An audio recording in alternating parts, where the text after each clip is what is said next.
Ana Mena y Eva María García. Es un placer para nosotros que estén aquí, así que os dejo con ellos.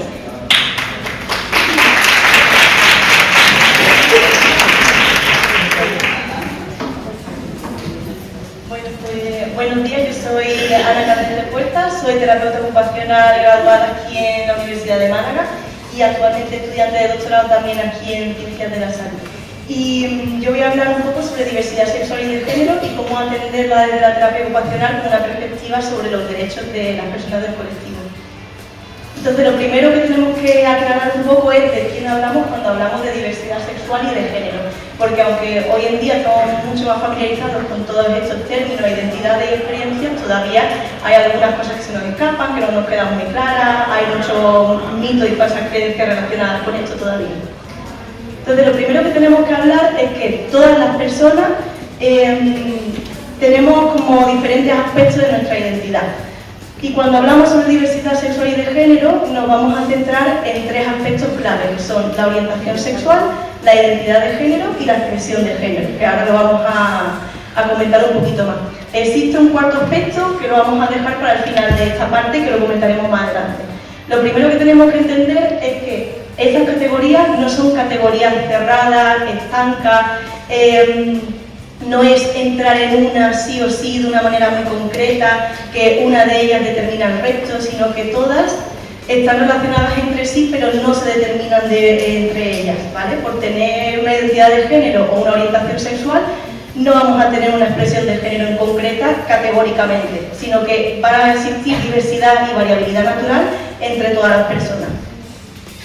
Por eso, cuando hablamos de este tipo de conceptos, nos gusta más utilizar la idea de que es un espectro, y así también el arcoíris nos viene al dedo, porque hablamos de una gradiente de estas diferentes categorías, de estas diferentes expresiones en cada persona, y una expresión única en cada una de ellas. Vamos a comenzar con la orientación sexual. La orientación sexual yo creo que es con la que todo el mundo estamos más familiarizados, la que es más fácil de entender, que sería hacia quién se siente atracción romántica, sexual o emocional.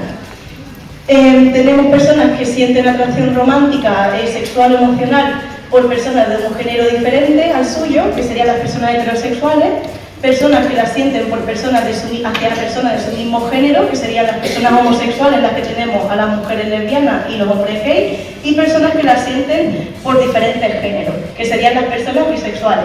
También, si estamos hablando de esta idea de espectro y estamos asumiendo que existen diferentes gradientes en las que se pueden expresar estas partes de la identidad de la persona, también tenemos que asumir la existencia, y corroboramos la existencia, de personas que no sienten atracción hacia ninguna persona y hacia ningún género, o lo sienten de forma muy poco frecuente, muy leve o bajo unas condiciones muy específicas, ¿vale? Estaríamos hablando en este caso de las personas asexuales. Sobre la identidad de género es la percepción personal que cada cual tiene sobre su género, ¿vale? En las sociedades modernas y contemporáneas solemos clasificar el género en dos categorías, hombre y mujer. Además, dos categorías muy bien diferenciadas que en ningún punto se interconectan ni se cruzan. Pero además, en nuestras sociedades el género no es solo una percepción personal, sino que también es algo que se impone desde el momento de nuestro nacimiento, en el que a través de pruebas diagnósticas o por la corroboración de características sexuales se nos asigna a un género o a otro, y después se refuerza ese género a través de diferentes sistemas a lo largo de nuestro desarrollo. Así también ocurren situaciones en las que la identidad personal de esa persona y el género que se le asignó al nacer pueden coincidir o no. Ahí estaríamos hablando de personas cisgénero, en el caso en el que el género asignado al nacer se corresponde con el que después la persona identifica como propio a lo largo de su desarrollo, o las personas transgénero, que no se identifican con el sexo con el género que se le asignó al nacer. Además, también en los últimos años hemos empezado a poner más el foco en las personas que no se identifican ni con la categoría de hombre ni de mujer, ni con todas las expectativas rígidas que hay alrededor de cómo se comporta y cómo es un hombre y una mujer, que serían las personas no binarias. Después, sobre la expresión de género, hablamos que la expresión de género es la apariencia, el comportamiento, la actitud y los gestos de una persona que pueden estar asociados a su género. Esta expresión de género está mediada por el contexto cultural particular y por el momento histórico de la persona.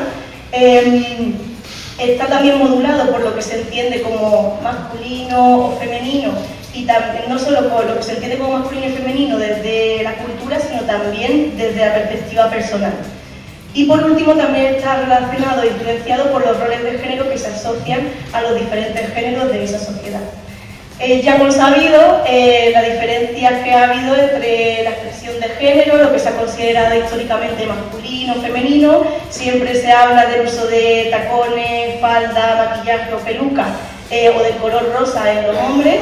Y cuando las mujeres comenzaron a utilizar pantalones en el siglo XX o alrededor, fue un completo escándalo. Pero hoy en día, por ejemplo, no ponemos el grito en el cielo por las mujeres que llevan pantalones, y hoy en día se ha vuelto una prenda de vestir completamente desligada del género, mientras que, por ejemplo, no nos imaginaríamos a un hombre con una falda y con tacones, o si nos lo imaginamos lo solemos asociar con una orientación concreta, con una identidad concreta y con una expresión concreta.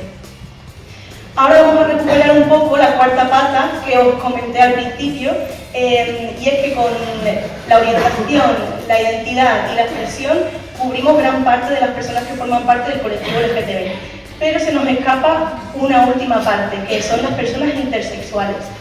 Y es que otra de las características que nos ayudan a explicar la diversidad sexual y de género son las características sexuales. Las características sexuales son los aspectos biológicos que están relacionados con el desarrollo sexual y reproductivo de las personas. Son los cromosomas, las gónadas, las hormonas, los genitales.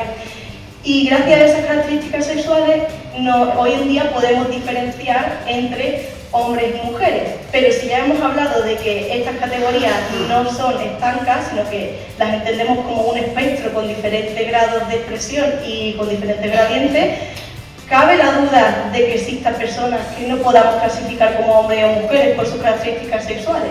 Y la respuesta es sí, y son las personas intersexuales, que presentan variaciones congénitas en algunas de estas características. Es una realidad natural que ha existido por la diversidad de la evolución y del desarrollo de la especie humana, y que constituye el 1,7% de la población. Siempre se compara con la cantidad de personas pelirrojas que existen en el mundo, que es el mismo número. La dificultad que presentan las personas intersexuales es que no se pueden encasillar desde el momento de su nacimiento en lo puramente masculino y lo puramente femenino, y por lo tanto no se pueden, no encajan dentro de las expectativas tan rígidas que tenemos sobre cómo se ven los hombres y las mujeres. Lo que ocurre es que históricamente han encontrado discriminación y desigualdad en este aspecto porque se les ha forzado a encajar en una u otra, cuando esas categorías no están hechas para ellas. Aparte de estas identidades de las que hemos estado hablando, hay muchas otras que forman parte del colectivo en mayor o menor medida, y dejo aquí reflejadas algunas por si os pica la curiosidad para seguir viendo después de la charla, pero ahora vamos a continuar. Entonces ya conocemos de quién estamos hablando cuando hablamos sobre diversidad sexual y de género, pero ahora vamos a pararnos un poco a observar la vivencia y la realidad a la que se han enfrentado estas personas a lo largo de la historia y sobre todo en la actualidad, cuando llegan también a nuestros servicios de salud. Lo primero que tenemos que tener en cuenta es que las personas LGTB siempre han estado aquí. No son una moda, no son una tendencia, no son una ideología, no es un contagio social. Las personas LGTB son tan naturales como natural es el ser humano. Y han existido desde edades antiguas, como la antigua Grecia, pasando por edades como el Renacimiento, hasta la actualidad. Aquí he puesto algunos ejemplos, aunque podría haber puesto muchísimos más a lo largo de la historia. Tenemos, por ejemplo, a Safo de Lesbos, poeta y gracias a la cual se acuñó el término lesbiana. Tenemos a Leonardo da Vinci, a Heleno de Céspedes, primer cirujano trans español, a Victoria Kent, ¿vale? Que también tuvo un romance con una mujer estadounidense que él llevó en secreto, aunque más o menos la sociedad era consciente de ello, porque era muy raro que una mujer no se llegara a casar nunca en esa época. Y por último, Carla Antonelli, que fue la primera diputada española trans y que ha luchado como activista dentro del Congreso y de espacios políticos por la mejora de los derechos en nuestro país. Entonces, lo primero por lo que debemos empezar es por la historia de criminalización y patologización que lleva sobre su hombro el colectivo LGTB. La Iglesia Católica siempre ha considerado a las relaciones homosexuales como un pecado, el pecado de sodomía, y igual que la Iglesia Católica, todas las religiones abrahámicas. Cuando los códigos penales empiezan a desarrollarse en los diferentes países, es muy común que muchas de las cosas que se consideran pecados comienzan a considerarse crimen, y eso es lo mismo que ocurre también con las personas homosexuales. A finales del siglo XIX y principios del siglo XX surgen corrientes en la medicina y en la psicología que empiezan a cuestionar cómo se entiende en la criminalística, cómo se entiende el criminal. Los criminales no son malvados, los criminales son personas enfermas. Y esa forma de consideración y de entender el crimen y la persona criminal se traspasa también a las personas LGTB y a las personas homosexuales en concreto en esta época, que son el foco de atención primordial. Entonces, la psicología y la medicina también ha jugado un papel muy importante en la concepción de la diversidad sexual y de género como una patología, como una enfermedad, como algo a curar y a erradicar. Además, sumado a todo esto, también desde la sociedad se empieza a recibir la diversidad sexual y de género como algo que va en contra del código moral, algo que se persigue, que se castiga, que se intenta curar, es algo peligroso que hay que evitar. Son conductas antisociales. Ante esta... perdón, pensaba que venía otra diapositiva.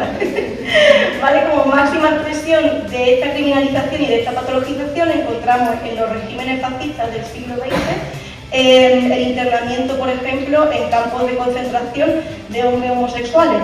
Aquí tenemos ejemplos de campos de concentración de la Alemania nazi, pero también en la España franquista. Y también la encarcelación, el internamiento forzoso y el sometimiento a torturas y a terapias absolutamente brutales, como la terapia de electroshock, que también se aplicaba en muchísimas personas del colectivo durante el siglo XX. Todo esto promueve que las personas LGTB intenten esconderse, intenten no ser identificadas, que no se las reconozca en la sociedad, porque no solo su salud o sus derechos están en juego, también está en juego su vida en muchísimas ocasiones. Y esto lleva a las personas LGTB a desarrollar una subcultura completamente alejada y al margen de la sociedad común, a intentar escapar de los espacios públicos y a desarrollar toda su vida al margen de la sociedad por miedo al descubrimiento. Sin embargo, la respuesta ante esta desigualdad y ante esta discriminación comenzó a organizarse hace más de un siglo.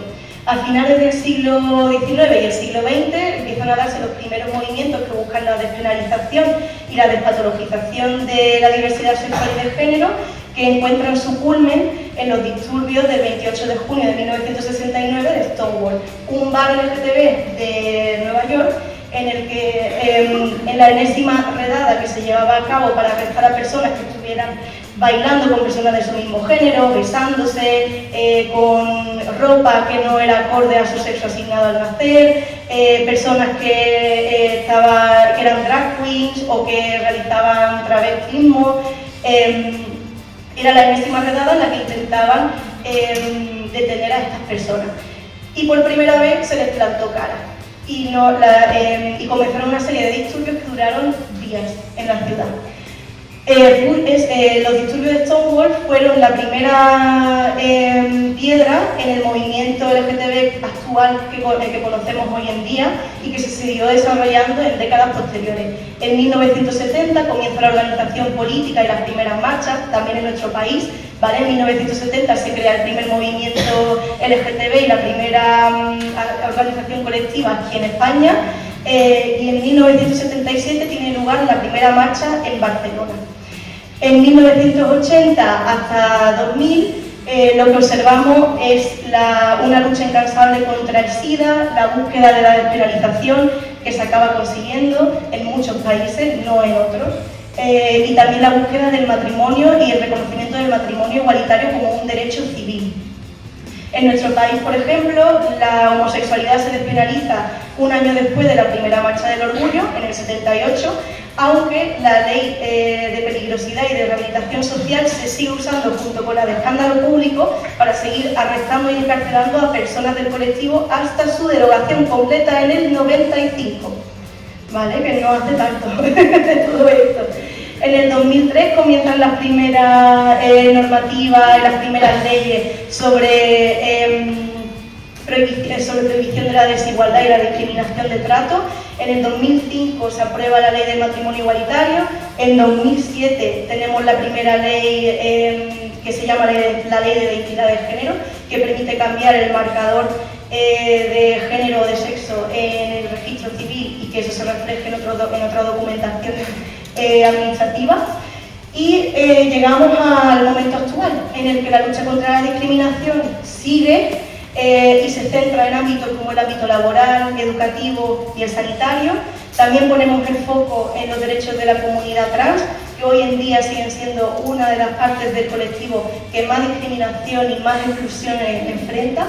E intentamos que estos cambios lleguen a otros lugares del mundo, a otros países, por ejemplo, de la Unión Europea, no hay que irse muy lejos, o que los países que están experimentando retroceso en estos derechos no borren los avances del colectivo. Muy bien, después de esta chapa, porque es importante que como profesionales sanitarios nos formemos sobre la población LGTB. Debería bastar con la idea de que cualquier persona, por el hecho de ser persona, tiene el acceso a la dignidad, a la autonomía y al derecho de vivir en paz, desarrollarse como así lo desee, cuidar su salud de la manera en la que considere oportuna y el derecho a que se la atienda con respeto y con una competencia suficiente. Me encantaría que eso pudiera ser razón suficiente para convencer a todas y cada una de las personas, incluidos profesionales de la salud, para tratar de forma adecuada y con respeto al colectivo. Pero desgraciadamente no es así. Así que yo voy a traer una batería de razones para que podamos combatir esta falsa creencia de que interesarse por el colectivo LGTB es interesarse por un trozo mínimo de la población, por tonterías actuales, por moda, ¿vale? Entonces vamos a comenzar. Lo primero que tenemos que hablar, porque es importante hablar del colectivo LGTB en salud, por una cuestión de relevancia poblacional. Siempre se habla del colectivo LGTB como un colectivo minoritario y aunque es verdad que no forma parte de la mayoría común, no es tampoco tan pequeño como pudiéramos imaginar, ¿vale? Los últimos registros del INE indican que el 14% de la población española se considera LGTB, ¿vale? Se identifica como LGTB. Es la misma proporción que población infantil de 0 a 14 años. Y sin embargo, no nos cuestionamos por qué debemos aprender sobre las necesidades específicas de los infantes, sobre por qué debemos aprender sobre las barreras que puedan encontrar en salud o cómo atenderles de mejor manera. Además, también un dato muy interesante es que España es el segundo país mundial con mayor población LGTB, ¿vale? Del mundo, solo por detrás de Brasil, ¿vale? Y además se espera que este número siga aumentando, no porque exista un contagio o porque sea una moda, sino porque cada vez tenemos más herramientas para hacer que la sociedad sea un entorno seguro y acogedor para las personas LGTB y que más personas salgan del armario y comuniquen su identidad. También por una cuestión de ética, no olvidemos que tenemos un código deontológico, que tenemos unos principios bioéticos que nos obligan a respetar la autonomía, la beneficencia, la justicia con la que tratamos y realizamos nuestra práctica clínica. Esto también incluye a las personas LGTB. Y es más, como terapeutas ocupacionales tenemos una serie de fundamentos éticos únicos de nuestra profesión que nos deberían hacer especialmente sensibles a los segmentos más vulnerables de la población. porque nosotros hablamos de atención centrada en la persona como un elemento único, como un elemento indivisible de su contexto, de su realidad cultural, de sus roles, ¿vale? De sus metas ocupacionales. También hablamos de justicia ocupacional. Los terapeutas ocupacionales capacitamos a las personas, les damos una serie de herramientas y de habilidades para poder no solo formar parte de su vida, sino formar parte de la vida social, de la vida comunitaria. Los terapeutas ocupacionales tenemos un papel súper potente como facilitadores y mediadores de la igualdad para personas en riesgo de exclusión social, discapacitadas, en situación de dependencia, ¿vale? Entonces también tenemos que tenerlo muy en cuenta que como terapeuta ocupacional esto forma parte de los fundamentos éticos de nuestra profesión. También por una cuestión de justicia. Hemos visto la historia de discriminación, persecución, criminalización, patologización que ha sufrido este colectivo a lo largo de la historia. Y como profesionales de la sanidad tenemos una deuda histórica con este colectivo que no comienza en la crisis del SIDA, comienza antes, comienza desde el momento en el que empezamos a categorizar la diversidad sexual y de género como enfermedades. Y por un motivo de reparación deberíamos por lo menos tener en cuenta que podemos estar atendiendo a personas del colectivo y que deberíamos realizarlo de la forma más respetuosa y acogedora posible. Pero no solo por esta deuda histórica, sino también porque numerosos estudios prueban que la desigualdad en salud y la desigualdad social impactan negativamente en los resultados de salud. Lo conocemos de sobra. Las necesidades de estas personas no son detectadas ni son atendidas. Muchas de estas personas, por la discriminación y el trato incompetente o la atención incompetente que reciben al acudir a los servicios, deciden posponer la búsqueda de ayuda o incluso evitarla, aunque sea en momentos y situaciones de gravedad. Y esto también las empuja muchas veces a recurrir a métodos clandestinos que carecen de supervisión y carecen de formación. Todo esto impacta negativamente en la salud, en los resultados de salud de este colectivo y también somos responsables de reducirlo. Finalmente, es importante por una cuestión de calidad y de competencia. Como terapeutas ocupacionales y como profesionales de la salud debemos ser capaces de reconocer y atender las necesidades de esta población en cuestiones de salud física, mental y social y además de identificar y reducir las barreras que pueden estar impactando en su salud y en su acceso a la salud. Debemos ofrecer soluciones reales y efectivas en tiempo y forma. Tenemos que reducir la discriminación y la desigualdad y con eso reduciremos también la mortalidad en este grupo, ¿vale? Así que la próxima vez que os digan que es una moda, que son muy poquitas personas, es una minoría, que no es importante, que es algo, una especialización, no hace falta saber mucho, tenéis un arsenal de motivos y de razones para justificar que no, que es importante, que es necesario, que no es tan minoritario como podríamos pensar y que sobre todo es nuestro deber como profesionales para ser profesionales éticos y competentes. Ahora sí, vamos a meternos un poco más en barreras, ¿vale? O en barreras. Vamos a meternos un poco más en la materia. Vamos a hablar de las barreras y de las necesidades específicas, ¿vale? Entonces, en cuanto a las barreras, la principal que encontramos, el estigma, la discriminación y la violencia, que también viene de parte de los propios profesionales de salud. También la invisibilización. Muchas veces asumimos, en lugar de preguntar, no ofrecemos espacios seguros en los que las personas puedan explicarse, explayarse y contarnos su realidad, y eso también muchas veces empuja a las personas a tener que estar decidiendo si el espacio es el seguro, si la persona que me está atendiendo me va a entender y si es pertinente que yo comente esto. Estamos poniendo el foco en la persona que es la que siente la responsabilidad de decidir. Por otra parte, la comunicación muchas veces puede ser una barrera, precisamente el no dejar estos espacios, el no realizar preguntas pertinentes. La formación del profesional sanitario, uno de los principales aspectos en las barreras de acceso a los servicios sanitarios, una formación deficiente. La evidencia científica, que sigue siendo muy escasa, aunque estemos en 2026, ¿vale? Que no nos permite tomar decisiones clínicas basadas en evidencia estable y consolidada. Y también barreras estructurales, organizacionales y del ambiente. Por ejemplo, la localización geográfica de los servicios, muchas veces una barrera de acceso para ellos. Los retrasos en la atención, la discontinuidad de los cuidados y de la atención sanitaria, o no tener un ambiente físico en los servicios que me dé pistas de si es un sitio comprometido con la igualdad, que me dé pistas sobre los derechos que tengo como persona usuaria de esos servicios, ¿vale? Entonces, estas serían algunas de esas barreras.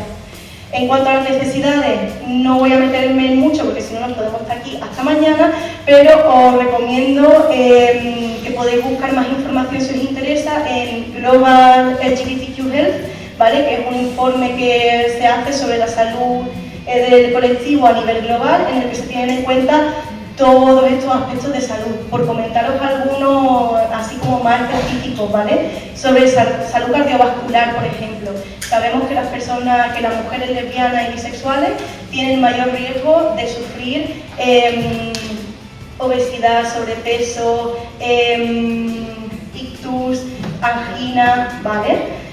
Sobre oncología, sobre cáncer, también sabemos que las mujeres lesbianas y bisexuales tienen mayor prevalencia de cáncer de cervix, de cáncer de mama, y los hombres gays y bisexuales de cáncer de colon, anal, de próstata, ¿vale? Y que muchos de esa prevalencia y de esa incidencia está mediada por el acceso y por el infradiagnóstico que se realiza de estas personas, ¿vale? De sus problemas de salud.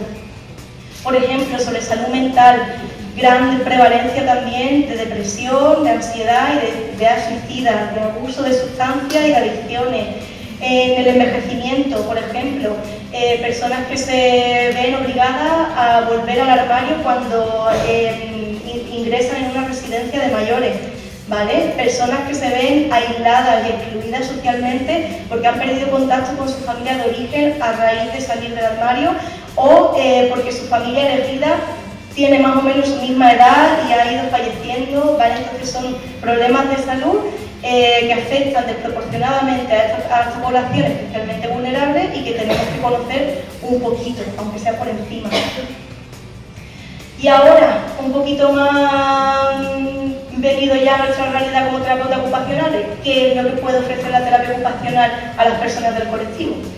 Pues lo primero que podemos hacer como terapeutas ocupacionales es desarrollar una serie de competencias culturales. Las competencias culturales, que a lo mejor a nosotros nos suena como un palabra nuevo, pero sí que en transculturalidad, en enfermería, se viene ya hablando de competencia cultural desde hace muchísimo tiempo y ahora la estamos integrando en otras disciplinas sanitarias como fisioterapia y terapia ocupacional. Las competencias culturales son aquellas actitudes, comportamientos, políticas y estructuras tanto individuales como del sistema que están guiadas por valores y principios transculturales que nos permiten reconocer y respetar la diversidad y las disidencias y que nos permiten responder de forma adecuada ante ellas. Es decir, gracias a estas competencias culturales vamos a ser capaces de desarrollar una serie de habilidades que nos van a permitir atender mejor a estas personas. ¿Cuáles son estas competencias culturales específicas para atender a personas del colectivo? Muy rápidamente. Manejar así básicamente la terminología, que ya lo hemos hecho en la primera parte. Conocer un poquito la discriminación a la que se enfrentan y cómo impacta la desigualdad en su necesidad y en su acceso a la salud. Ser consciente y mejorar nuestras habilidades de comunicación, utilizar términos neutros, el nombre que la persona elige y nos comunica, realizar preguntas abiertas, no asumir, ¿vale? Ahora después vamos a ver un poquito más. Crear y promover un ambiente seguro y tener una especial atención y sensibilidad por los aspectos éticos y legales, ¿vale? Así expandiendo un poquito algunas ideas, pero tampoco muchas. Por ejemplo, en cuanto a comunicación, hemos ya comentado lo de utilizar términos neutros, referirnos a la persona con el nombre elegido y el nombre que nos comunica, no el que nos aparece en la historia clínica o en la hoja de derivación, preguntar a la persona y no asumir o dar por hecho X cosas, ¿vale? En cuestiones de ética, tener especial sensibilidad por la confidencialidad, por la privacidad, ¿vale? y crear un ambiente que refleje el apoyo y el compromiso con la igualdad, ¿vale? Uy, ahora voy a esta. Entonces, esto sería una serie de competencias transversales que no solo sirven a los terapeutas ocupacionales, sino a otras disciplinas sanitarias. Pero además, como terapeutas ocupacionales, podemos desarrollar una serie de competencias específicas, ¿vale? La primera que vamos a tener en cuenta es que las personas LGTB están en todos lados. No es por crear no, ahora por la broma. Las personas LGTB están en todos lados, siempre lo han estado y siempre lo estarán. No por trabajar en una residencia, en un pueblo, con población infantil y juvenil, no vamos a pensar que no, donde yo trabajo nada. ¿Vale? Sino que vamos a pensar que existen, que están ahí y que tenemos que cuidarlas. En cuanto a competencias específicas en residencia y en ámbitos de salud mental, vamos a preocuparnos mucho por el ambiente que creamos, un ambiente seguro y abierto, la resolución de conflictos entre las personas que forman parte de otras personas usuarias del servicio o entre profesionales y las personas del colectivo, y también podemos aplicar terapia ocupacional afirmativa para aquellas personas que están iniciando su proceso de salida del armario, de aceptación, que a lo mejor lo están descubriendo cuando ya son mayores o están empezando a vivirlo cuando ya son mayores, ¿vale? También para las personas trans, perdón, ¿quieres darle la foto? Para las personas trans, también podemos centrarnos en la rehabilitación después de las operaciones, la adaptación de las actividades en este periodo de su vida. Y también recordemos que son personas que sufren exclusión social en muchísimas ocasiones, así que podemos ayudar a cubrir sus necesidades educativas, físicas, de salud mental, etc.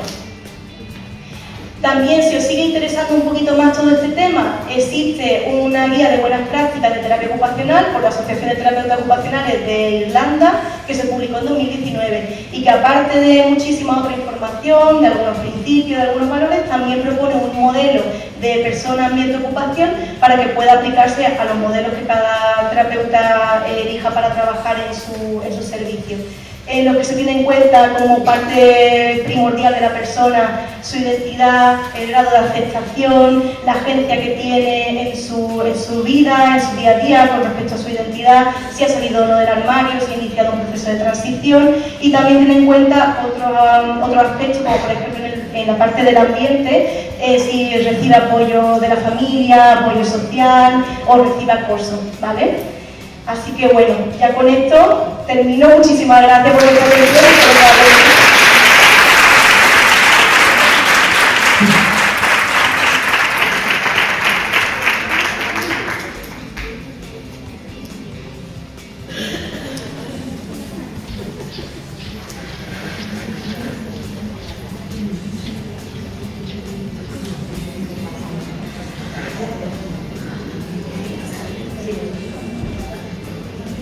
Bueno, muchas gracias.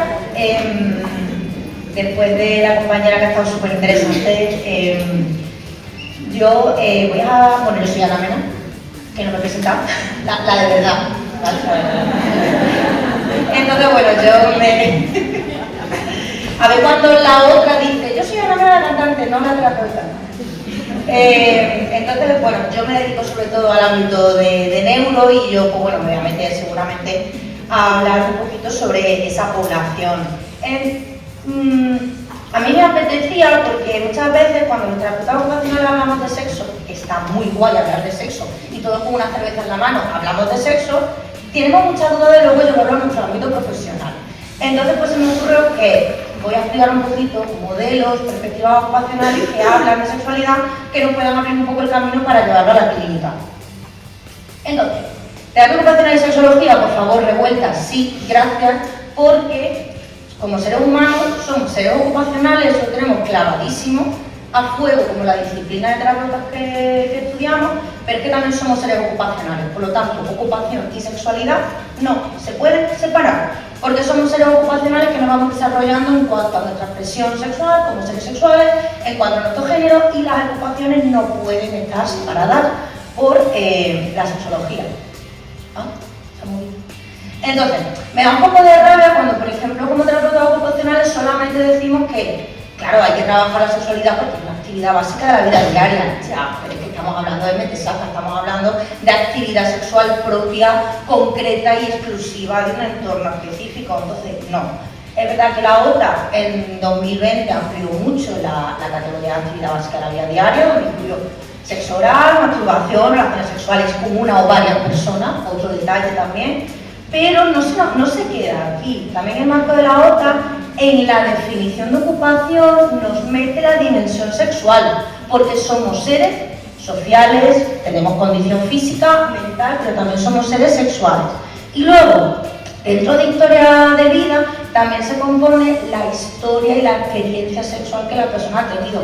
Jolín, ¿cuántas veces cuando hacemos una valoración o una historia de vida tenemos en cuenta la participación sexual de nuestros pacientes? Pues casi que no, lo pasamos por alto y se acabó. Entonces, jolín, que sí, que es una actividad básica, pero que el marco de la OTA ya nos va presentando cómo que la sexualidad atraviesa de forma inherente al ser humano. Entonces, yo que me dedico sobre todo al ámbito de rehabilitación, no me gusta eso de rehabilitación sexual. Ya está. ¿Por qué? Porque creo que al final la sexualidad, al igual que hablaba Ana Clara de su ponencia inaugural de identidad, la sexualidad al final no se puede recuperar tal y como tú la disfrutabas en un momento concreto, porque a mí de hoy para mañana, lo de hoy ya no me apetece, no me gusta, no me satisface, o con esa persona no es lo mismo. Entonces, al final, para mí creo que el proceso de acompañar las sexualidades con la persona con la que trabajamos no debería ser recuperamos y nos ponemos en el punto de partida cuando, por ejemplo, ha habido algún tipo de cambio, en este caso en el que yo suelo trabajar a nivel sobrevenido y demás, sino que vamos a redescubrir cómo a ti como persona te apetece disfrutar, te apetece expresarte a nivel sexual. Entonces, ya lo conocemos, nuestro modelo, esto lo tenemos trillado, pero yo vengo a presentar la perspectiva ocupacional de la sexualidad, ¿vale? Y hablamos del hacer sexual, del ser sexual, del llegar a ser sexual y de la pertenencia a nuestro yo, al contexto y a todos los ámbitos a nivel sexológico donde nos vamos desempeñando. Súper guay. Entonces, sexualidad, ¿cómo hacer? Todas mis prácticas de actividades sexuales en las que yo participo. Individuo como ser sexual, como yo me identifico a nivel de género, a nivel de identidad, a nivel de orientación, ¿vale? Qué lástima que se me hayan movido las diapositivas. Y luego, aspirar a ser como ser sexual. Claro, si también estamos hablando que a lo mejor en diferentes contextos se nos está vulnerando el derecho, la dignidad de poder ser sexuales, no voy a aspirar a ser, ni voy a aspirar a desarrollar mi yo sexual, ni con metas, ni con aspiraciones, ni a nivel de maternidad, ni a nivel de hacer prácticas que a lo mejor por tener una diversidad funcional pues no me han contado que las puedo hacer. Ayer, por ejemplo, en el taller lo estuvimos comentando. Vale, vamos a enrevesar un poquito, vamos a trabajar la sexualidad como terapeutas ocupacionales. Y ahora dice la persona con la que trabajáis que esa persona solamente se excitaba con prácticas BDSM. Oye, pues es que a lo mejor no hay entorno adaptado donde la persona pueda acceder para practicar BDSM. Que es un ejemplo, pero que no nos paramos a pensar porque obviamente muchas de estas personas con situaciones de vulnerabilidad o con diferentes barreras es que no tienen acceso a todo el entorno, ¿vale? Y luego pertenecer a tu sexualidad dentro de tu contexto y dando vida a esas ocupaciones atravesadas a nivel sexual. Entonces, también os vengo a presentar el marco de evaluación sexual dentro de terapia ocupacional, la USAF. Entonces, en este marco, que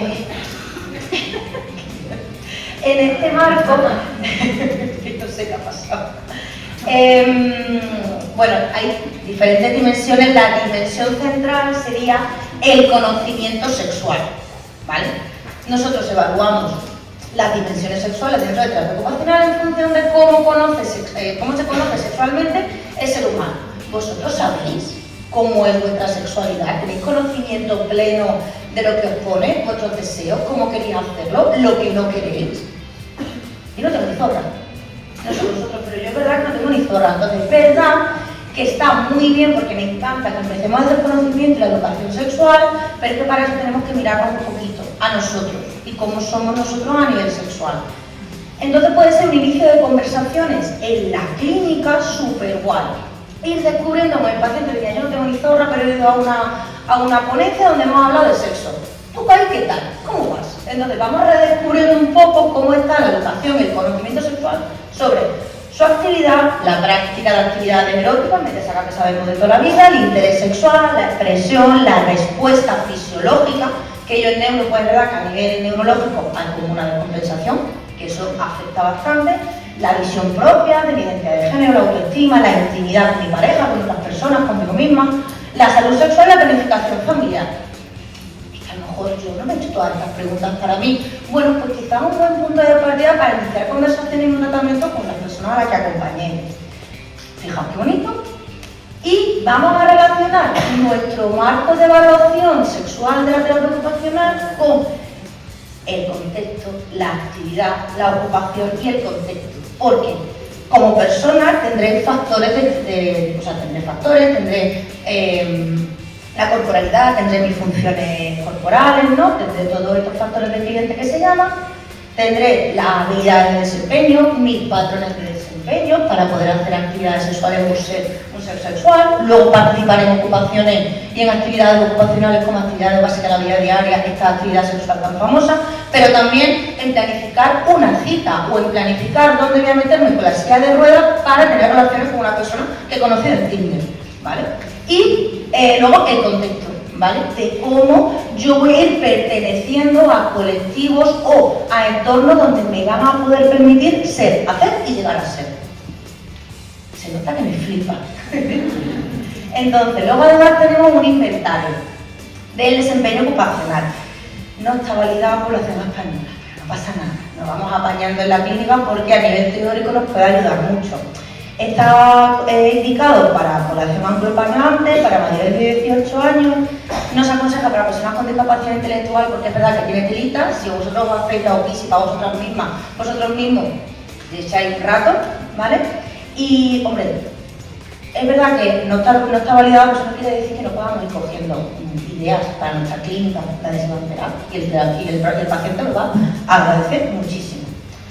Entonces, empezamos, la OPISI tiene 3 apartados. Tiene un screening, que es una autoevaluación inicial de, pues sí, pues mira, en terapia ocupacional podemos trabajar actividad sexual, intimidad, respuesta sexual, todo lo que hemos estado comentando antes del marco de evaluación, ¿vale? Y la persona que rellena ese screening de 13 ítems ya sabe que terapia ocupacional es una disciplina y un espacio seguro para poder hablar de la sexualidad. ¿Está? Con eso tenemos un primer paso hecho. Vamos con el segundo. Tenemos una medida autoevaluativa de 122 ítems. Yo digo que le echáis un rato, ¿no? Le echáis un ratito. Pero esto, la OPISI te recomienda que no lo haga la persona con el terapeuta delante. Que si quieres, porque tienes que explicarle y demás, está bien, pero que lo coja 10 minutillos cada día porque esto va para largo. Entonces se recomienda que poco a poco vaya analizando cada ítem y vaya respondiendo. Si tiene interés, habilidad, está satisfecho, tiene competencia o habilidades en cada uno de los ítems, como hemos dicho antes, respuesta, satisfacción, interés, autoestima, de todo eso, ¿vale? También esto le ayuda mucho a la persona a irse autoanalizando su componente y su ser sexual para luego que como terapeuta, cuando vea los resultados, digo, vale, pues nos vamos a meter en este meollo, ¿vale? Mogollón de cosas. Y tenemos después la parte de la medición del desempeño. Y esto suena a COP de toda la vida. Es una COP sexual, medición del desempeño. Entonces, después de haber estado autoanalizando toda esa valoración de 122 ítems, te pone el terapeuta, empieza, esto le preocupa, esto, fenomenal. Lo ponemos aquí y esto sí ya lo hacemos con la persona, ¿vale? La propia persona va viendo cómo te preocupa tus habilidades para la actividad sexual de esta persona, cómo te preocupa encontrar momentos en tu rutina de intimidad para con tu pareja, cómo te preocupa no entender cuando una persona está diciendo que no a una relación sexual, cómo te preocupa que no tengas erecciones por el problema médico, ¿vale? Son un montón de preguntas y ahí tú vas colocando del 1 al 10. Y ya sabemos que en la COP los números más altos son más importantes. Esto es lo que más me interesa. Pues a eso que vamos. Entonces, vamos midiendo un poquito esta información, lo ponemos todo aquí y luego tenemos medidas de ir reevaluando y demás. Tenemos además además te lo pone estupendísimamente, tenemos la lista también de objetivos donde se va a ver cómo desde terapia ocupacional vamos a trabajar con un objetivo claro, definido, estructurado y pensado por ti sobre sexualidad, y luego una derivación que si no tenemos ni papa de sexualidad, pero hemos valorado los intereses sexuales de nuestro paciente, derivemos al fisiosexualopélvico, al psicólogo, al sexólogo, que somos ya unos cuantos, al médico, al neurólogo. Es que hay muchos profesionales que quizá puedan estar echando una mano, y que si yo no tengo ni idea y creo que por la valoración a la persona con la que trabajo su medicación le está echando mixto el deseo, pero a lo mejor tengo yo que ponerme a estudiar, pero también en la próxima revisión que vaya con el neurólogo, o le mando un correo, o le mando un informe y le digo, mira, a ver si podemos hacer algo con esto, ¿vale? Pero al menos ya hay un espacio, hay un conocimiento, y la sexualidad está dentro de la terapia ocupacional como objetivo y como pilar de intervención, que es súper importante. Entonces, sí, qué mal que esto todavía no está validado, población española, población con discapacidad intelectual, pues es verdad que tampoco se puede utilizar, pero que es un punto de partida, ¿vale? Echarle un ojo, porque además si os metéis en la página, bueno, esto fue por este instrumento fue creado por la doctora Ann Walker, creo, yo en inglés, de la Universidad de Indianápolis. Y entonces en su página web os deja descargar toda la batería. Siempre te dicen no la traduzcan, no la vendan, no sé cuánto, porque al final es propiedad intelectual, pero lo comparte de forma desinteresada en inglés.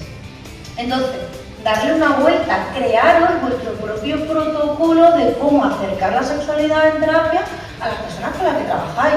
Pues yo creo que también una de las barreras principales es que como terapeuta nos da muchísima vergüenza porque es muy tabú y porque nadie habla de sexualidad cuando hay un proceso médico o una discapacidad. Pues oye, agradezco muchísimo a las personas con las que trabajamos que de vez en cuando lo hablemos tranquilamente, porque en la mayoría de artículos y en la mayoría de las experiencias son los pacientes y las personas o sus familias o sus parejas quienes demandan que algún profesional se interese. O al menos siembra un poquito la semilla para decir, vale, aquí lo puedo preguntar y no se sienten mal, porque hombre, en muchas ocasiones como tú con lo que tienes, ¿para qué te vas a preocupar? ¿Para qué te vas a preocupar del sexo? Pues sí, porque es una de mis razones de ser. Entonces necesito que me des respuestas que me acompañen a irnos descubriendo, tengamos o no tengamos ni idea, pero tú desde la humildad le dices, mira, yo esto lo he escuchado, pero vamos a irlo descubriendo juntos y al menos yo te apoyo, ¿vale?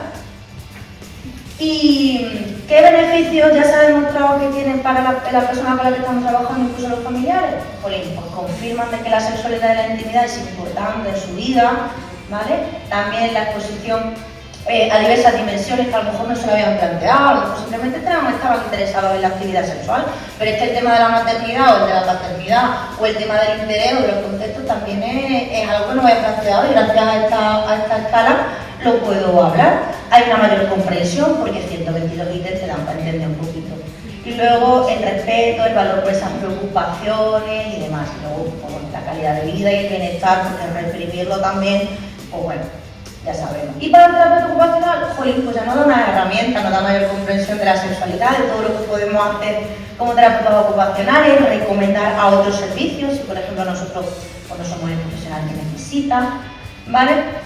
Tenemos muchas herramientas. En el taller de ayer yo saqué un montón de juguetes, un montón de cosas, porque eso es divertido, me flipa, pero oye, es una cosita, que es adaptar un juguete, una adaptación, pero que podemos crear espacios seguros de información, porque la información es poder, ¿vale? Y eso sabemos mucho los terapeutas, tenemos que informar, acompañar y intentar que las circunstancias de la persona, la familia con la que estamos trabajando, sean lo más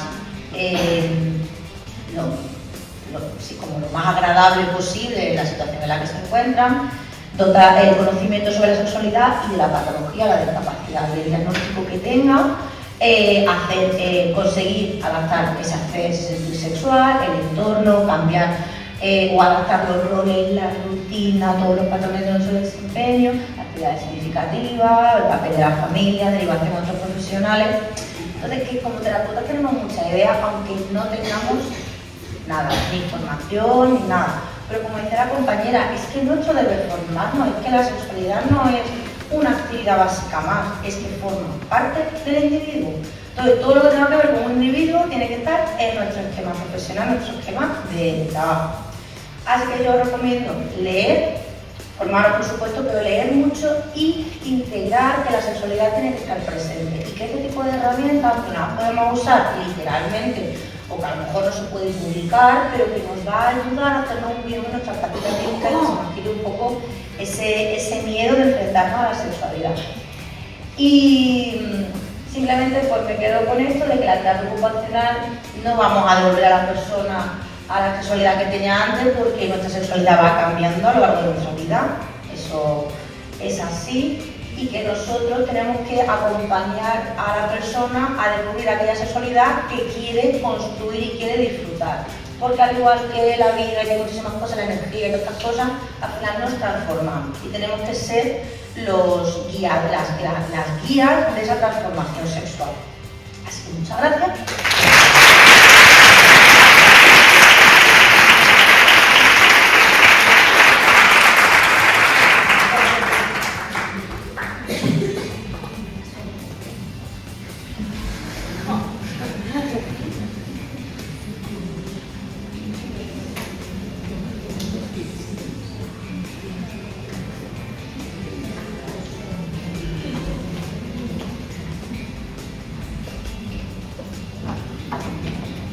Hola, buenos días. Yo soy Eva. Soy terapeuta ocupacional y sexóloga. Trabajo en una residencia en Amavid, no sé si conocéis la cadena. Y bueno, vengo a hablaros un poco de qué ocurre en el día a día en una residencia, qué nos podemos encontrar, qué retos nos podemos encontrar, cómo podemos intervenir. Os voy a invitar también a reflexionar mucho sobre pues, cuestiones que vamos a ir viendo. Aparte, imparto talleres de educación sexual y bueno, es verdad que ahora mismo estoy finalizando por fin el máster de profesorado en el ámbito de intervención sociocomunitaria. Entonces, ¿alguna vez me necesitáis? Pues aquí estoy. Perdonadme que estoy un poco nerviosa, pero se me va a pasar enseguida. Vale, sí, las personas mayores tienen sexo o lo desean o lo extrañan. Ignorar esta dimensión es dejar la intervención a medias. Pocas ocupaciones son más significativas que el placer o el afecto. La sexualidad no se jubila, se transforma. Así como introducción. En nuestra Biblia, ¿no? El marco profesional de la OTA nos dice que la actividad sexual es una actividad básica más de la vida diaria. Ahí está recogido. Pero bueno, antes que nada, sí que quiero decir, que ya lo han dicho mis compañeras, pero por si acaso, que no es lo mismo sexo que sexualidad, ¿vale? ¿Qué es el sexo? Claro, si yo os pregunto es que no quiero saber ni lo que se os pasa por la cabeza, pero estoy segura que en vuestro DNI no pone mucho o poco, ¿no? Seguramente ponga femenino o masculino. Vale. Entonces, el sexo es lo que nosotros somos. ¿Qué soy yo? ¿Vale? Soy hombre, soy mujer, soy no binario, etcétera, etcétera. Y luego está el sexo que tenemos, que serían los genitales. Hay vulva, pene, genitales intersex, que también han comentado mis compañeras. Y luego está como de lo que más hablamos, que es el sexo que hacemos. Pues que el coito, la penetración, el sexo oral, etcétera, etcétera. Entonces, diferenciar un poco qué es el sexo, qué es esto de la sexualidad. La sexualidad es como yo vivo el sexo. Es decir, que me gusta, que no me gusta, tiene que ver más con los sentimientos, con las emociones, etcétera, ¿vale? Con la intimidad, básicamente. Entonces, si la OTA dice que la sexualidad es una actividad básica más de la vida diaria, porque en nuestras historias clínicas evaluamos si una persona se puede abrochar un botón, pero no se puede abrazar a su pareja o su necesidad de sentir ese afecto. Esto para dar una vuelta, ¿vale?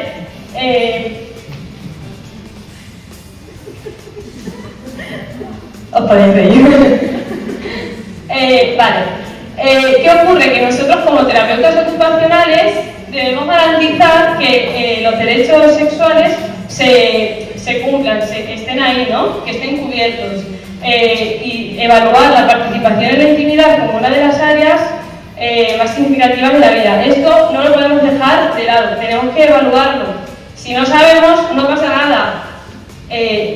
Siempre lo digo, si hay algo que se nos escapa, se nos puede escapar porque nadie sabe todo en la vida, pero vamos a saber derivar. Vamos a dejar el ego y vamos a saber derivar, ¿vale? Podéis preguntar, aquí estamos 3 sexólogas, os vamos a contestar con toda la tranquilidad del mundo, ¿vale? Pero no la caguemos. Bueno, empiezo por aquí. La autoimagen y el cuerpo. Me gusta mucho el término de la adolescencia de la vejez.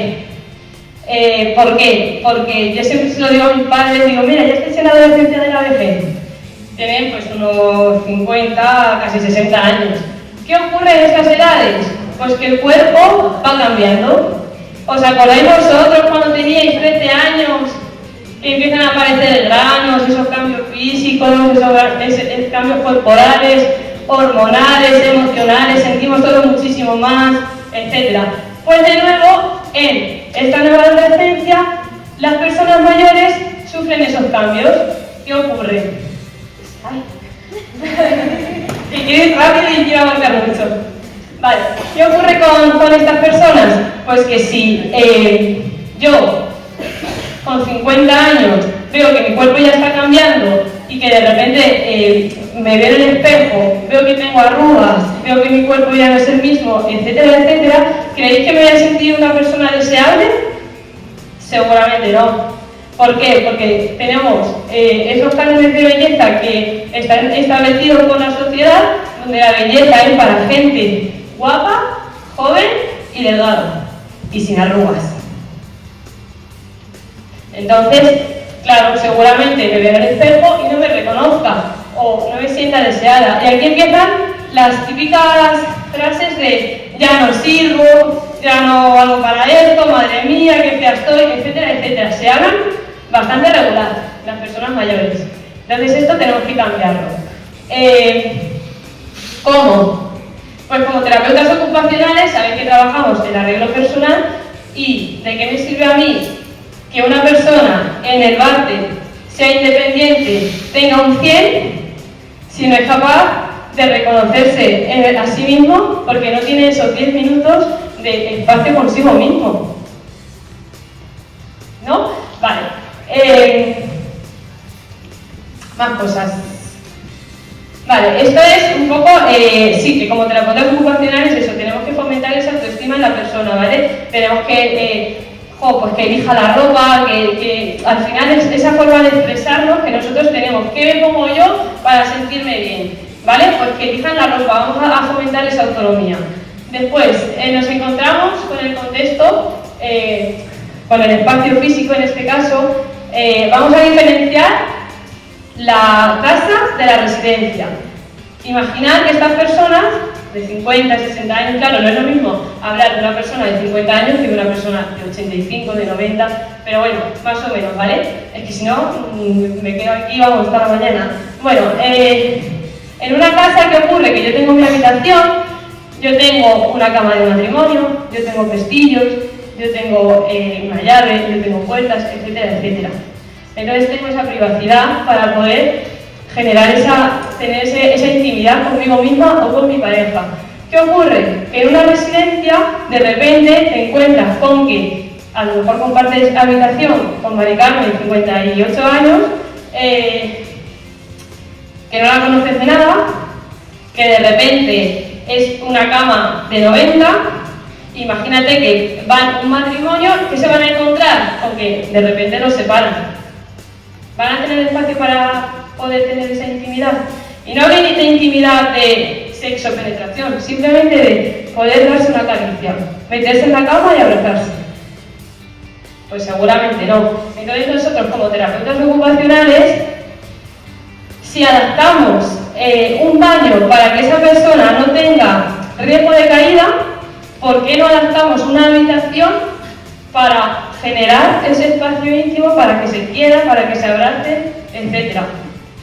Otra vuelta, ahí, queda bien. ¿Vale?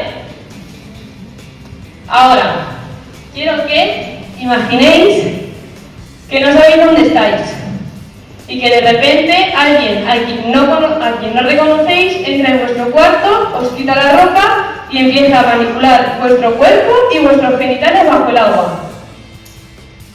¿Cómo os sentís? ¿Creéis que ellos están cómodos o se sienten seguros? ¿Creéis que piensan que esto es aseo, ducha, etcétera, etcétera, una actividad más? No. Aquí me encuentro con que enseguida les ponemos la etiqueta de presentan alteraciones de conducta, se han puesto agresivos. Claro, pero es que esa persona seguramente esté desorientada en espacio, tiempo, persona. Estoy hablando ya como de una demencia, ¿vale? De algo más avanzado. Porque es verdad que, pues, si no tienes deterioro, pues te puedes comunicar. Pero una persona que, pues eso, tiene esa demencia tal, no tiene esa capacidad, pues de repente viene, no sabe dónde está, viene un extraño que le está invadiendo su cuerpo, que le está tocando, que le está manipulando, etcétera, etcétera. No es una alteración de conducta, es un acto de defensa propio. Es que a mí si viene alguien y también me empieza a toquetear, yo también me defiendo. Entonces vamos a empezar a utilizar los términos como realmente son, porque me da mucha rabia cuando esto pasa. ¿Tengo una alteración de conducta? No. Pues si tenemos que estar 5 minutos para reconocer a esa persona, que nos reconozca, porque nosotros lo conocemos, para que nos reconozca, coger esa confianza y ya después, poco a poco, le vamos guiando para meternos en la ducha, eso sí, súper importante. Le pido siempre acceso a su cuerpo. Yo no cojo y te ducho porque a mí me dé la gana, no. Yo sé que muchas veces tenemos mucha prisa, etcétera, etcétera, pero importante, pedir siempre permiso, aunque tengan Alzheimer, ¿vale? ¿Para qué? Para que se sientan seguros. Ok, entonces, y otra cosa, mantenemos la puerta cerrada, porque yo no sé qué pasa en las residencias o en alguna unidad de convivencia, que siempre están las puertas abiertas cuando hacen pis, caca o están en la ducha. Entonces, como terapeutas somos responsables de que esto no pase, ¿vale? Como seria, pero... Vale. Otro contexto que nos encontramos es la edad o la diversidad en la residencia. Voy súper rápido. Imaginad que Loli, de repente, 80 años, ha fallecido su pareja hace poco, su marido, por ejemplo, ¿vale? Ha fallecido hace poco y está en la residencia, que no ha metido ahí de repente su familia, tal, no sé qué. Esto ya es un mundo para ellos. Pero bueno, ¿creéis que Mari Carmen va a tener como ese espacio de querer intimar con ella o va a hacerle realmente caso a lo que ella entiende sexualidad? No le va a hacer ni caso. Pero es que también puede pasar que a lo mejor Loli estaba deseando quitarse a su marido de encima porque ha sido un matrimonio no elegido donde ha sufrido mucho y de repente en la residencia se siente súper libre y encuentra a una persona. ¿Quién somos nosotros para juzgar? Que hagan lo que le dé la gana, ¿vale? Y luego, en el tema de la diversidad, también pasa un poco esto, que a lo mejor Manolo, en su ciudad, en su pueblo, es súper abierto y siempre ha tenido como esa libertad, ¿no? De yo sí que y todo el pueblo lo sabe, etcétera, etcétera, y va a una residencia y de nuevo se vuelve a meter en el armario por miedo o por prejuicio de sus compañeros. Nosotros, como terapeutas ocupacionales, debemos de incluir a esa persona, ¿vale? Que no sufra ese tipo de discriminación, etcétera, etcétera. ¿Sí? O sea, podemos hacer muchísimas cosas. Vale. Luego, en este caso, las personas mayores han tenido una escasa educación sexual o nula, entonces vienen con una mochila llena de culpa, de pavor, de silencio, de miedo, etcétera, etcétera. Esto también hay que tenerlo en cuenta, porque muchas veces nosotros, bueno, yo es que en la residencia, de verdad, allí son casi todos súper abiertos, porque que no, que aquí no se lleva las chicas con las chicas y los chicos con los chicos. Y dicen, uy, ¿pero qué me dices? Que sí. Dice, sí, si yo pudiera, yo creo que en esta época a lo mejor, o sea... Claro. Entonces, vamos a no juzgarles por cómo vivan la sexualidad. Después, hay mujeres que han vivido el sexo como una obligación y los hombres tampoco han tenido ese espacio para poder hablar de sus emociones, de sus sentimientos. Esto hay que tenerlo en cuenta, ¿vale? Más cosas. Eso, sentir placer no es portarse mal, es salud, es me siento vivo, ¿vale? Muchas veces a lo mejor los auxiliares o incluso nosotros decimos, oh madre mía lo que está haciendo, que le está dando una caricia en la pierna y nos ponemos ahí como un poco, ¿está haciendo daño a alguien? ¿Por qué nos escandalizamos? ¿Vale? Vamos a dejar lo que sí, que lo pongo aquí, el consentimiento en la demencia, en este caso, o de diferentes capacidades. Si una persona no tiene ningún tipo de deterioro y otra persona tiene un deterioro grave, pues ahí sí, ahí nuestra labor es que no ocurran abusos.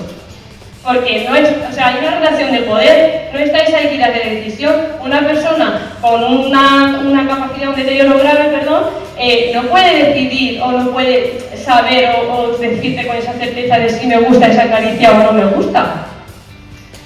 ¿Vale? Entonces, vamos a darle una vuelta y por favor, aquí sí que intervenimos, pero si están haciendo lo que les da la gana y no nos hacen daño ni a nadie, ya está, o sea, vamos a dejarles, no nos escandalicemos. Y eso, normalizar hablar de sexo, aunque no pregunten, ¿vale? Simplemente lo hablan y fuera. Si no nos quieren decir nada, también está bien, ¿vale? Como siempre digo, quien quiera hablar, bienvenido al diálogo, y quien quiera callar, bienvenido al silencio. Vale. En Namavid nos respalda en este caso la institución que tiene el Comité de Bioética y que aquí tienen como cuatro cuadernillos que está el del final de la vida, el edadismo, la intimidad y la afectividad, ¿vale? Estos 4 cuadernillos, bueno, pues ahí te viene un poco qué ocurriría en caso de qué te puedes encontrar, protocolos, etc. Y aquí tenemos el colgador de la intimidad, me encanta, o sea, es maravilloso. ¿Qué significa esto? Bueno, esto significa, ahora vamos a eso, esto significa que si tú ves ese colgador puesto en alguna habitación, no puedes pasar, pero nadie puede pasar, o sea, ni equipo técnico, ni auxiliares, ni dirección, nadie, está eso puesto ahí y fin. Me da igual si José Luis está haciendo pis, está haciendo caca, está leyendo una revista, está echándose la siesta, se está masturbando, está con Loli hablando, me da igual, no podemos pasar. ¿Sí? Me parece brutal, y esto siempre lo estoy dando. Plan, toma. ¿Por qué? Porque muchas veces ellos tampoco lo saben que existe ¿no? Como este colgador, y nos hemos llevado a otro susto. Entonces yo tampoco tengo la necesidad de ver lo que tú estás haciendo. ¿Vale? Vale, nuestra intervención no es dar permiso, es adaptar el entorno, es flexibilizar horarios o asegurar que el personal llame a la puerta. Si yo veo que después de este colgador ya han pasado 5 horas y de ahí no sale nadie, pues llamo a la puerta, hola, ¿existes? Y ya pasamos. Si vemos que no contesta, pues oye, ya pasamos. ¿Vale? Eso, que adaptamos al centro. El centro al residente, no al revés. Más cosas. Aquí hay una guía de lectura súper fácil, que esto lo podéis encontrar en PDF, está súper guay, porque si el día de mañana vosotros como terapeutas queréis dar un taller de educación sexual en el centro donde estéis, lo vais a encontrar, o sea, es muy fácil, lo vais a entender para poder explicárselo, ¿vale? Inclusex. Que por cierto, ahora que hablo aquí de la prevención de ITS, doy un dato súper cortito. En las personas mayores ha habido como un aumento de infecciones de transmisión sexual. ¿Por qué? Porque como no se pueden quedar embarazadas, no usamos métodos de barrera. ¿Qué ocurre? Que esto es... ¿Vale?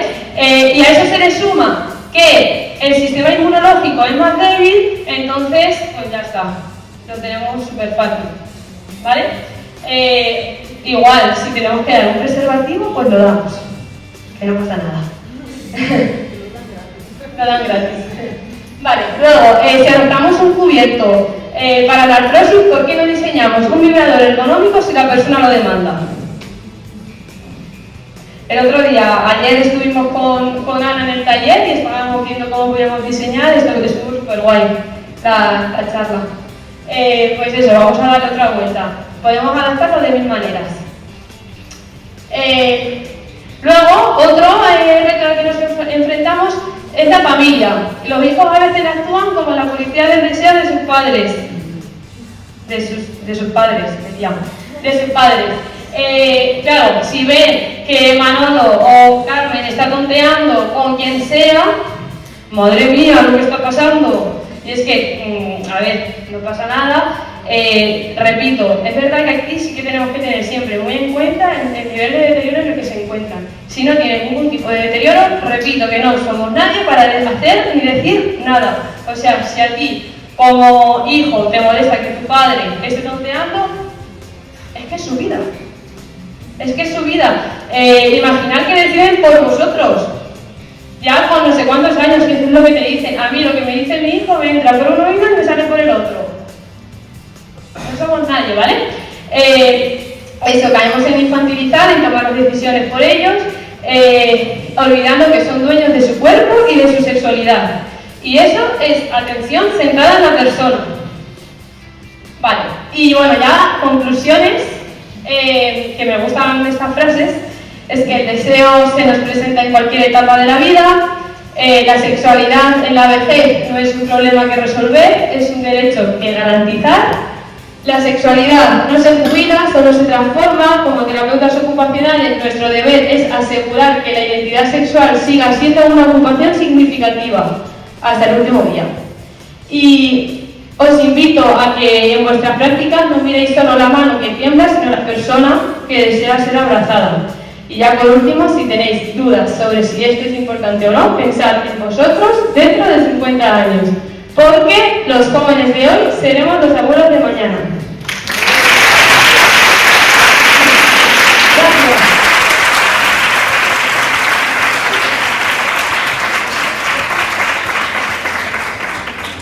Gracias. Ya estoy menos nerviosa. Ahora si queréis realizar alguna pregunta, hagan... Espérate, voy a pasar el micro. Tengo que decir.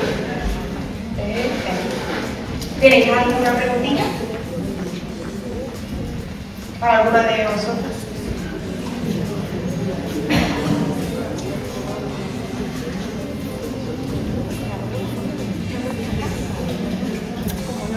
Hola. Bueno, yo quería hacer una pregunta para Eva, principalmente, porque yo también es que lo he visto justo este año, que he hecho las prácticas en una residencia, que sería si tú o tienes algún compañero, os habéis encontrado alguna dificultad con el tema de hablar de, pues, igual un hombre que no quiere hablar contigo porque eres mujer de su vida sexual, una mujer que no quiere hablar con un terapeuta hombre de su vida sexual, y cómo harías un poco para afrontar como esta barrera y que se sienta más cómodo que es el género distinto. Sí, o sea, me voy a levantar, ¿vale? Sí, me he encontrado con eso. La verdad, sobre todo también esto se da mucho en el entorno de la ducha. Que una persona, o sea, que sobre todo las mujeres quieren que le duchen las mujeres y a los hombres les da igual, ¿vale? Es verdad, eso sí que me lo he encontrado. Después, a la hora de hablar, sí, o sea, se da, es lo que hemos dicho siempre, es algo tabú para ambos y cuesta un poquillo llegar.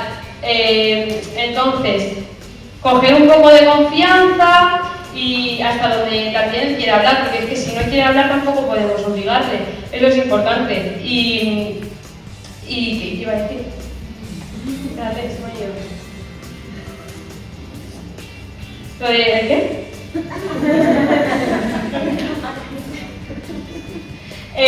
Bueno, lo que sí he hecho algunas veces, ya llevo como un año y medio trabajando en esa tesis, ya llevo 3 talleres de educación sexual en Entonces, en ese espacio donde realmente están todos, sí que se escuchan unos a otros, eso sí que lo aprovecho más, ¿vale? Y está muy guay, de verdad. Tenéis que hacerlo. Más preguntas.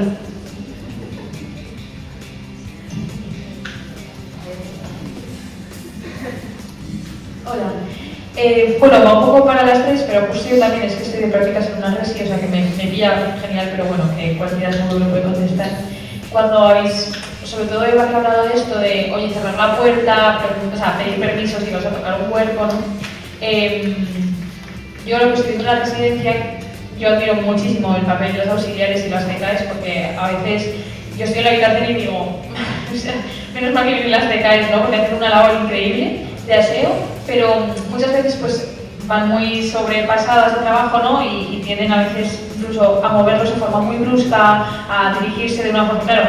Y yo que veo esto, decir, oye, o sea, pídele permiso si vas a quitar el pañal, por lo menos avísale de que le vas a dejar expuesto ahora mismo, ¿no?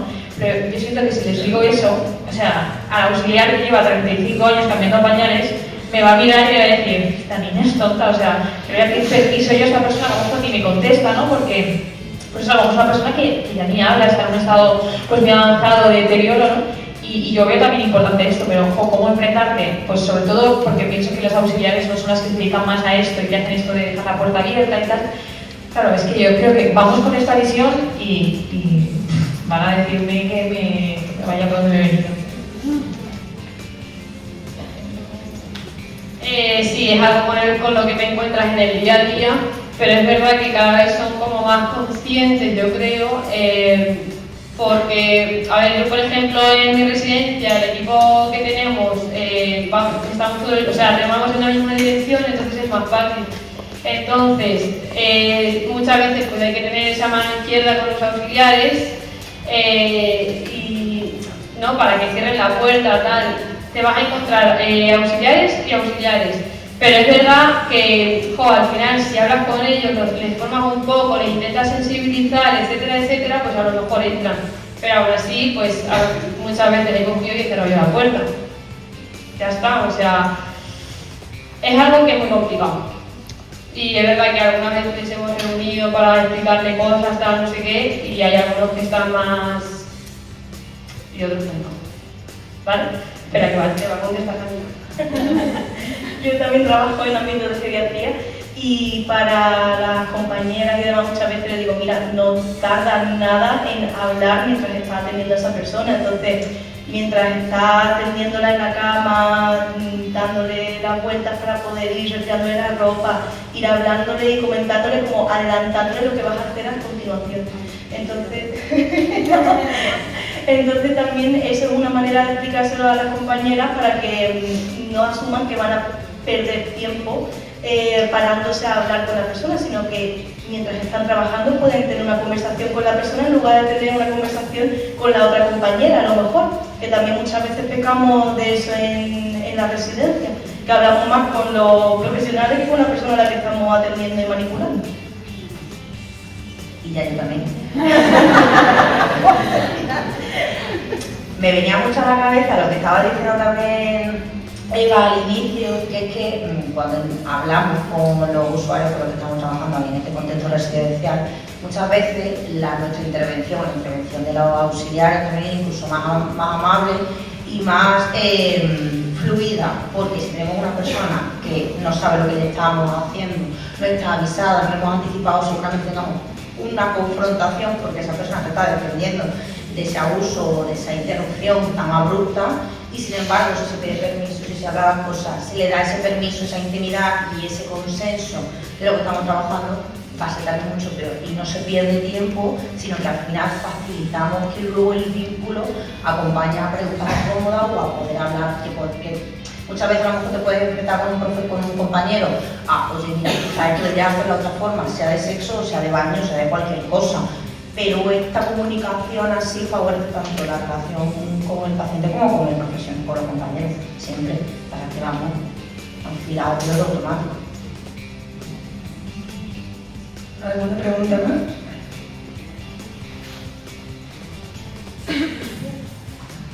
Y, sobre la menopausia y cómo la podemos enfocar nosotros desde terapia ocupacional, porque afecta mucho en general en todos los ámbitos, ¿no? Pero el deseo sexual en todos los ámbitos también. Y a veces hay menos deseo sexual y la pareja entonces quiere más y es como un desequilibrio, ¿no? ¿Cómo lo abordamos? A ver, yo por ejemplo con el tema del deseo te diría, pon un sexólogo en tu vida, quiero decir, ayer por ejemplo en los talleres de la dinámica la hablábamos. Esta persona no tiene un problema con el deseo, ¿vale? Vamos a hablar, porque en el caso que puse era otra cosa, ¿no? No te metas ahí porque quizás como terapeutas ocupacionales, si no tenemos formación en sexualidad, el deseo es muy complicado. Entonces, pon un sexólogo en tu vida, eso es lo primero, y luego, como terapeutas ocupacionales, cuando esas personas vengan y te cuenten, pues mira, pues tengo el ejercicio, la construcción del deseo va por aquí, nosotros ahí podemos adaptar el entorno, familiarizarnos con nuevas rutinas donde ese deseo pueda aparecer mejor, utilizar algún tipo de herramientas que potencien ese deseo, porque tú ya lo estás trabajando con el profesional de la sexología. Esto es un poco mi punto de vista de la economía ahora, pero yo por ejemplo te diría que muchas veces el deseo que se pierde en la menopausia, no siempre es así, no todas las mujeres pueden perder el deseo, ni muchísimo menos, son los mitos y la medicalización femenina que siempre pues nos llevamos los palos nosotras, ¿no? Eso como siempre, pero que el deseo no solamente va por lo biológico, va por construcciones, por los vínculos, por la intimidad, por los espacios, por la comunicación. Entonces nosotras ahí como terapeutas podemos hacer mucho, pero con un sexólogo todo en nuestra vida, un sexólogo siempre. No sé si te he respondido. Vale, yo dos cosas. La primera, que has dicho que a lo mejor él quiere o ella no, o lo que sea. Bueno, pues quiero decir aquí a todos que cada uno es responsable de su propio placer y de su propio deseo, y que si a mí me apetece y a ti no, yo tengo dos manos y tengo un cuerpo entero para hacer yo conmigo lo que yo quiera. Pero es verdad que muchas veces estamos intentando que nuestra pareja nos satisfaga a nosotras y realmente somos nosotras las responsables de satisfacerlo, de que se dé ese placer. Y luego, es normal que el deseo, pues con la menopausia, la andropausia, etcétera, disminuya, es totalmente normal porque es una movida de hormonas que si hablo aquí no me voy. Pero vamos a darnos permiso a no hacerlo si no nos apetece, porque no nos tenemos que forzar a hacerlo. Y eso es algo también muy importante. No sé, ¿qué más? Aburrirlo. Sí, sí, darnos ese espacio, ya está. O sea, no tenemos que obligarnos a tener, si él quiere, pues oye, hazte lo que te dé la gana. Y adiós.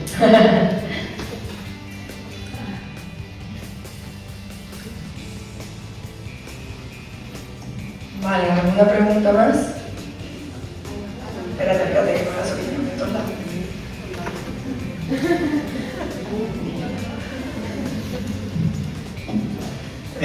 Felicitarte por la iniciativa de ser divulgador, me parece maravilloso y fantástica. Muy buena idea, muy simple, lo vemos en los hoteles y no sé cómo nos hemos caído en esa cosa tan sencilla, fácil de hacer y manipular. Y dos preguntas que quizás me podéis contestar todas.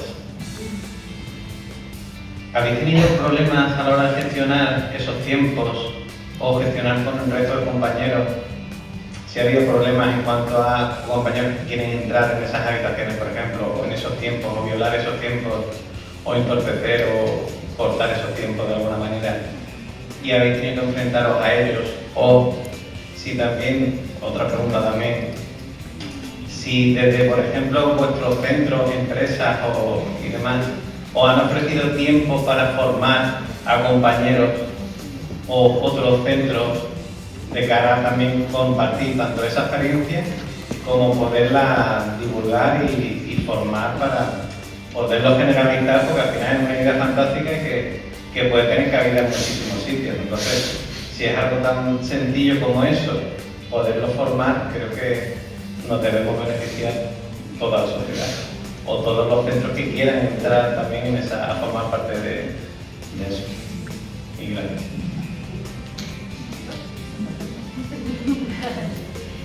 Pues hemos tenido problemas con los tiempos. Bueno, porque realmente las personas que utilizan más como este colgador para, pues para intimar son personas que no tienen ningún tipo de deterioro, lo tienen muy leve, etc.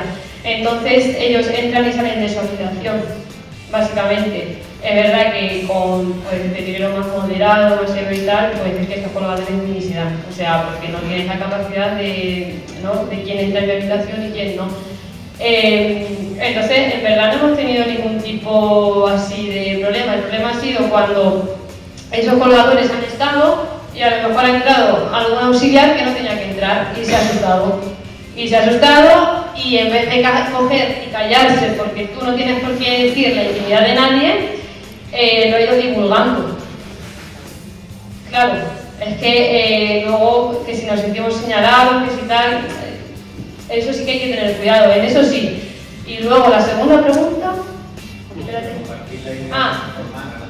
Sí, o sea, por lo menos en la residencia de Amavit, ya te he dicho que está aquí el comité de bioética, entonces sí que hay bastantes charlas sobre sexualidad y demás, y sí que intentamos formar. ¿Qué ocurre? Que en este caso yo he querido dar ya algún que otro producto, ¿no? De vibrador, de tal, no sé qué, y el obstáculo es la familia.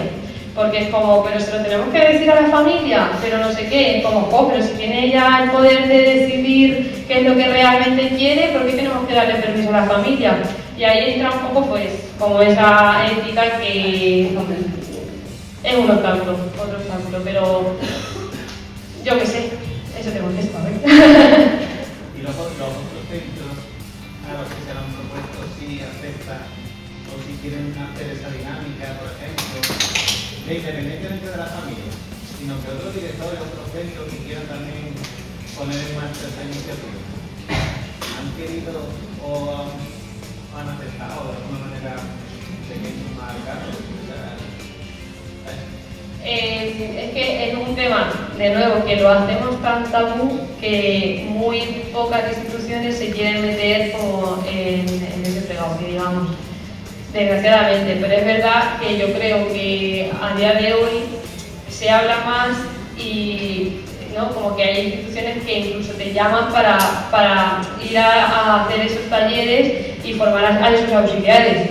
Entonces nos encontramos con dos, no me sale la palabra, con dos dicotomías. Sí. Al final hace falta educación sexual en general a todo el mundo, y es verdad que quizá la población mayor pues está incluso todavía el sexo más tabú, en infancias también, pero yo sí que veo una aproximación o un interés en poder llevar la sexualidad a los centros. Entonces, a mí, por ejemplo, particularmente, gracias a estos encuentros, sí me vienen profesionales preguntando: ¿tú podrías ayudarnos? ¿Conoces a alguien cerca de la zona? Porque esto es un problema real que tenemos en nuestro centro. Entonces yo sí veo que la gente, los profesionales, cada vez tenemos más necesidad de abordar estos temas y necesitamos ayuda. De hecho, creo que como terapeutas ocupacionales o en el ámbito en el que trabajamos somos más privilegiados que en otros contextos, porque otros contextos dan por sentado la sexualidad. Nosotros somos expertas en adaptar, en reconstruir y en mirar un poquito más allá. Oye, pues mira, pues ya que tenemos un poco esa mirada ventajosa, creo que gracias a eso la sexualidad puede incluirse de forma más sencilla en los equipos. Y que tenéis nuestros correos, que si lo podemos echaros una mano, genial. Por ganas no nos va a faltar. Otra cosa que se me había olvidado a mí antes, creo que no lo he dicho, es que también tenemos como terapeutas ocupacionales, si alguien quiere tener un encuentro sexual, esa actividad sexual con otro usuario y a lo mejor a nivel físico le cuesta un poco más por lo que sea, como terapeutas ocupacionales también tenemos como esa obligación de meter a José Luis en la cama para tener como esa postura donde no se fracture la cadera. ¿Vale? Es verdad. Eso, que te demos otra vuelta a eso. O de formarnos en productos de apoyo que también puedan ayudar, adaptar herramientas. O sea que ahí también hay un mundillo en el que los terapeutas tenemos también mucho que aportar, porque ahora mismo porque estamos hablando de personas mayores en residencia, pero las personas mayores en residencia tienen sexo Y lo están teniendo en este momento con protocolos de por medio, sin ellos, con el colgador, sin el colgador, así que por lo menos asegurarnos de que exactamente, de que sea seguro, de que sea placentero también para ellos, de que les ayude a crear vínculos en un ámbito tan desligado de su realidad como una residencia, también es una responsabilidad de los terapeutas, y ahí, aunque encontremos un poco de resistencia, también tenemos que empujar un poco. Lo que estábamos hablando antes de que los terapeutas al final tenemos un papel muy importante en enfrentarnos a la desigualdad y a la exclusión, entonces ahí también. Bueno, pues hemos acabado la ronda de preguntas. Muchísimas gracias.